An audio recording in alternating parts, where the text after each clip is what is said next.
बहुत समय पहले एक छोटे से गांव में एक साधु रहते थे। वे बहुत ज्ञानी और शांत स्वभाव के थे।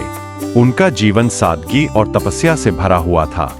गांव के लोग उन्हें बहुत सम्मान देते थे और उनकी सलाह लेने के लिए उनके पास आते थे। एक दिन एक अमीर व्यापारी गांव में आया। उसने सुना था कि यह साधु बहुत ज्ञानी है और जीवन के गूढ़ रहस्यों को समझते हैं। व्यापारी बहुत धनवान था, लेकिन उसके मन में शांति नहीं थी। उसे हमेशा किसी न किसी चीज की चिंता लगी रहती थी।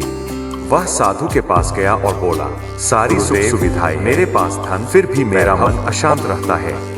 कृपया मुझे शांति का मार्ग बताइए। साधु ने मुस्कुराते हुए कहा, तुम्हें वास्तव में शांति चाहिए?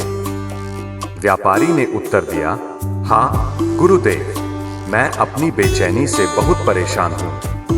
साधु अपनी बेचैनी से बहुत परेशान हूँ।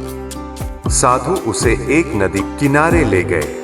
वहां पहुंचकर उन्होंने व्यापारी से कहा, मैं तुम्हें एक छोटा सा प्रयोग करने को कहूंगा। व्यापारी ने सहमति दी। साधु ने उसे एक पत्थर उठाकर पानी में फेंकने को कहा। व्यापारी ने पत्थर उठाया और नदी में फेंक दिया।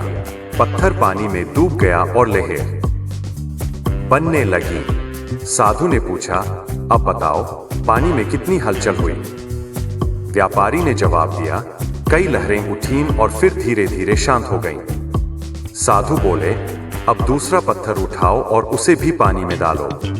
व्यापारी ने वैसा ही किया। फिर से पानी में लहरें उठीं और कुछ देर बाद शांत हो गईं। साधु मुस्कुराते हुए बोले, बस यही जीवन का रहस्य है। हमारे मन में भी जब कोई चिंता या लालसा उत्पन्न होती है तो यह लहरों की तरह हलचल मचा देती है, लेकिन अगर हम धैर्य से काम लें तो धीरे धीरे सब शांत हो जाता है। व्यापारी को समझ आ गया कि उसकी अशांति का कारण उसका खुद का मन है।